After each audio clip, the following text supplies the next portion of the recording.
हाँ तो good evening आप सभी को। सभी कैसे हैं? उम्मीद करते हैं सभी मस्त होंगे, स्वस्थ होंगे और निरंतर अपने लक्ष्य की ओर अग्रसर होंगे।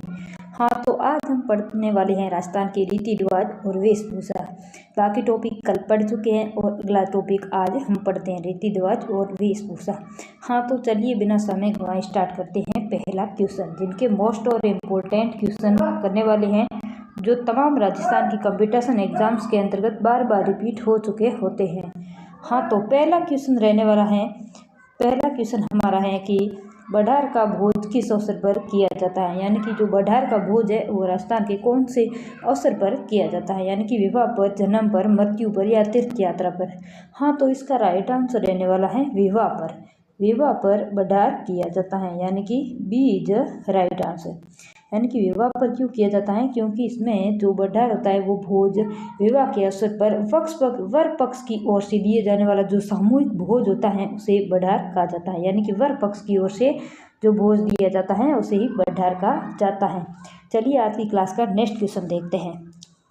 आज की क्लास का नेक्स्ट क्वेश्चन है कि राजस्थानी महिलाओं द्वारा पहने जाने वाला लंबा बोरला कहाँ पहना जाता है। यानी कि राजस्थान की जो महिलाएं होती हैं उनके द्वारा पहनाए जाने वाला जो बोरला है वो कहाँ पहना जाता है। हाँ तो इसका राइट आंसर रहने वाला है सिर पर। बोरला हमेशा सिर पर ही पहना जाता है या भूषण के अंतर्गत आता है। चलिए आज की क्लास का नेक्स्ट क्वेश्चन देखते हैं। आज की क्लास का नेक्स्ट क्वेश्चन है कि सामेला या मधु पर्व की रस्म कब की जाती है। यानी जो सामेला या मधु पर्व है इनकी रस्म कब की जाती है? बच्चे के जन्म पर की जाती है या फिर बारात के स्वागत के समय या फिर मुंडन के संस्कार में या फिर गोने के समय। हाँ तो इसका राइट आंसर रहने वाला है बारात के स्वागत के समय ये मधु पर्व या सामेला किया जाता है। हाँ तो इसका राइट आंसर रहने वाला है बी, यानी कि तब वधु पक्ष के जो लोग होते हैं वो बारात का स्वागत करते हैं, उसी समय जो सामेला और मधु पर्व की रस्म की जाती है। चलिए आज की क्लास का नेक्स्ट क्वेश्चन देखते हैं बिना समय गंवाए। हाँ तो आज की क्लास का नेक्स्ट क्वेश्चन रहने वाला है कि महिलाओं की पारंपरिक वेशभूषा कुर्ती कांतली शरीर के किस अंग पर पहनी जाती है। अगर आप लोगों को ये क्वेश्चन आता हो तो कमेंट के जरिए जरूर बताइएगा कि इसका आंसर क्या रहने वाला है। हाँ तो इसका राइट आंसर रहने वाला है थर्ड, यानी ऊपरी हिस्से पर, यानी कि ऊपरी हिस्से में पहना जाता है कुर्ती और कांतली महिलाओं द्वारा पहना जाता है। तो इसका राइट आंसर रहने वाला है बी।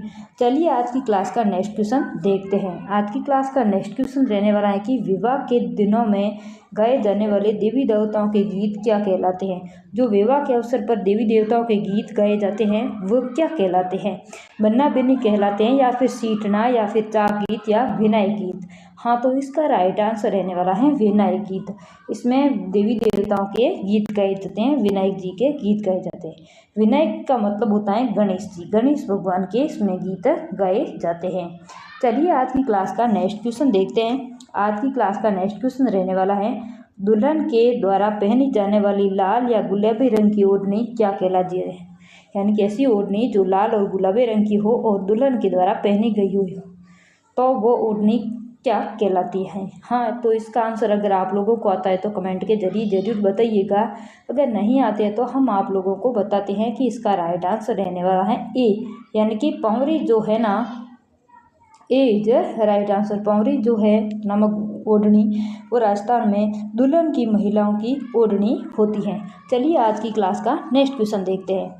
आज की क्लास का नेक्स्ट क्वेश्चन है कि नवजात शिशु के जन्म पर ननिहाल पक्ष द्वारा जो उपहार भेजा जाता है उसे क्या कहलाते हैं। यानी जब शिशु का जन्म होता है उसी टाइम ननिहाल पक्ष की ओर से जो उपहार, मिठाइयाँ, कपड़े वगैरह भेजते हैं वो क्या कहलाते हैं हमारी राजस्थानी भाषा के अंतर्गत। हाँ तो इसका राइट आंसर रहने वाला है जच्चा, मायरा या सूचक। यानी जच्चा, बायरा या सूचक, सी इज राइट आंसर। यानी कि बच्चे की जन्म होता है उसकी तरफ ननिहाल की तरफ से जो उपहार आता है उसे ही जच्चा या मायरा या सूचक कहलाता है। चलिए आज की क्लास का नेक्स्ट क्वेश्चन देखते हैं। आज की क्लास का नेक्स्ट क्वेश्चन रहने वाला है कि स्त्रियों में पैर की अंगुली में कौन सा आभूषण बांधा जाता है। अगर आप लोगों को आता है तो कमेंट के जरिए जरूर बताइएगा। हाँ तो कमेंट करके बताइए इसका आंसर क्या रहेगा। हाँ तो इसका राइट आंसर रहने वाला है बीचिया, यानी कि ए इज राइट आंसर। चलिए आज की क्लास का हम नेक्स्ट क्वेश्चन देखते हैं। आज की क्लास का नेक्स्ट क्वेश्चन क्या रहने वाला है। आज की क्लास का नेक्स्ट क्वेश्चन है कि राजस्थानी संस्कृति में ओलिंदी क्या अर्थ है। राजस्थानी संस्कृति में जो ओलिंदी शब्द है वो किसके लिए प्रयुक्त होता है?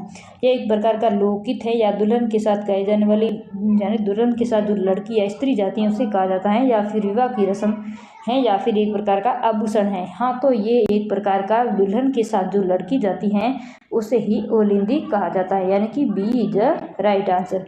चलिए आज की क्लास का नेक्स्ट क्वेश्चन देखने वाले हैं। आज की क्लास का नेक्स्ट क्वेश्चन है कि श्रावण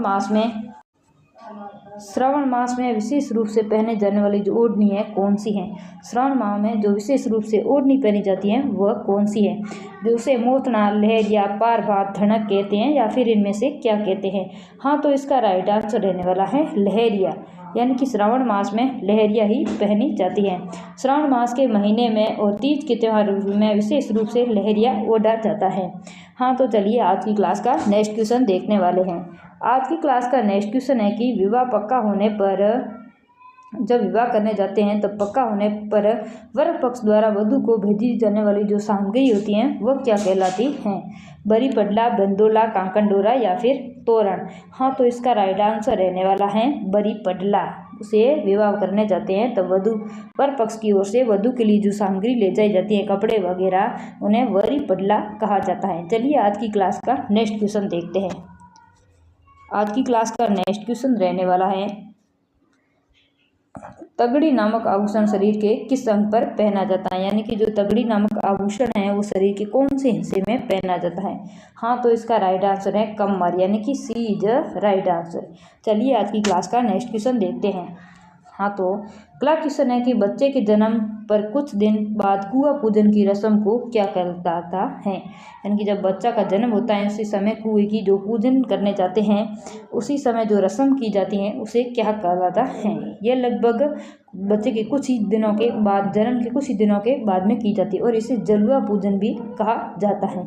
हाँ, तो इसका राइट आंसर आप समझ गए होंगे क्या होगा, बी इज राइट आंसर। चलिए आज की क्लास का नेक्स्ट क्वेश्चन देखने वाले हैं। आज की क्लास का नेक्स्ट, पोमचा विशेष रूप से किस अवसर पर पहना ओढ़ा जाता है? यानी कि जो पोमचा है वो विशेष रूप से किस अवसर पर ओढ़ा जाता है? हाँ, तो इसका राइट आंसर रहता है पुत्र और पुत्री के जन्म पर पोमचा ओढ़ा जाता है।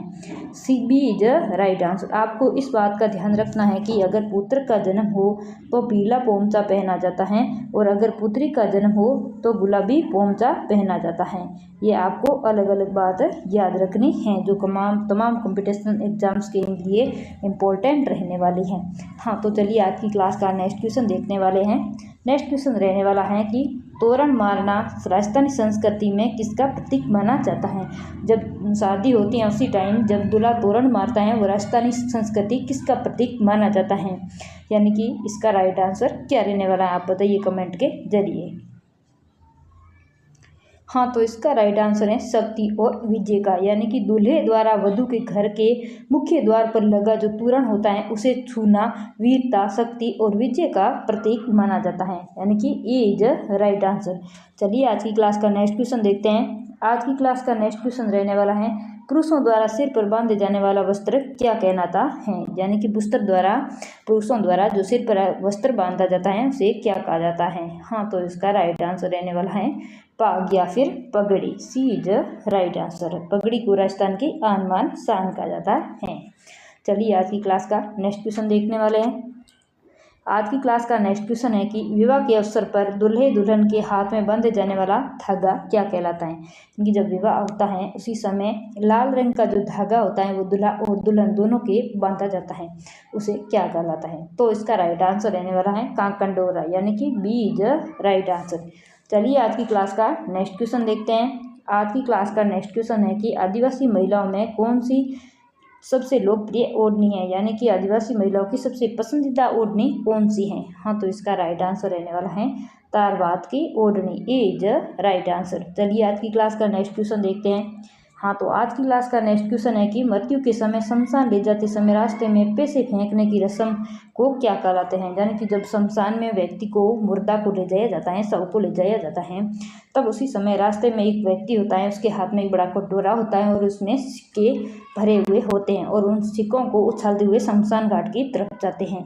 हाँ, तो उसे एक शब्द में क्या कहा जाता है? हाँ, तो इसका राइट आंसर रहने वाला है बखेर, यानी कि B is the right answer. ये सिर्फ वृद्ध व्यक्ति होता है उसी समय ही, वृद्ध व्यक्ति की मृत्यु होती है उसी समय ही किया जाता है। चलिए आज की क्लास का नेक्स्ट एवं अंतिम क्वेश्चन देखते हैं।